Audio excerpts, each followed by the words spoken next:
व पोपटाची अशीच तरा असते. एक शरीरात असतो तर दुसरा पिंजऱ्यात. पोपटाने स्वातंत्र्य गमावलेले असले तरी त्याला परतंत्रता बरी वाटू लागते.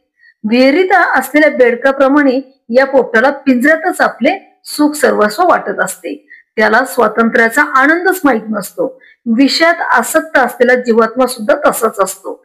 काय मौजेचा माझा पिंजरा, काय तिथल्या सोन्याच्या दांडी भोवती चक्रा. उलटा टांगलो तरी चालेल, पण त्या सोन्याच्या दांडीपासून माझे पाय जरा सुद्धा सुटता कामा नयेत. पिंजऱ्याबाहेर गेलो तर या सुखाला मी मुकेन. डाळिंबाचे दाणे व मला आवडणारे मिरचीचे खाणे मग मला कोठून मिळेल. मीच माझे सुख घालवून बसेन.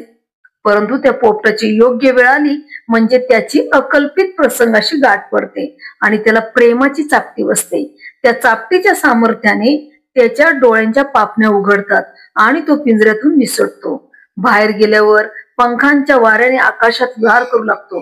कोण त्याला आवरू शकेल. अफाट जग त्याला मोकळे होते. डाळिंबाचे व पेरूचे मै मनसोक्त भेटतात. आकाश स्वच्छंदपणे उडण्याला मोकळे सापडते आणि तो स्वातंत्र्याची खरी मौज लुटू लागतो. या जीवात्म्याची ही तशी स्थिती असते. ईश्वराची कृपा व गुरुची भेट ही दोन्ही प्राप्त झाली म्हणजे संसार बंधनातून मुक्ती व स्वातंत्र्याच्या आनंदाचा उपभोग या दोन्ही गोष्टींचा अनुभव त्याला मिळतो.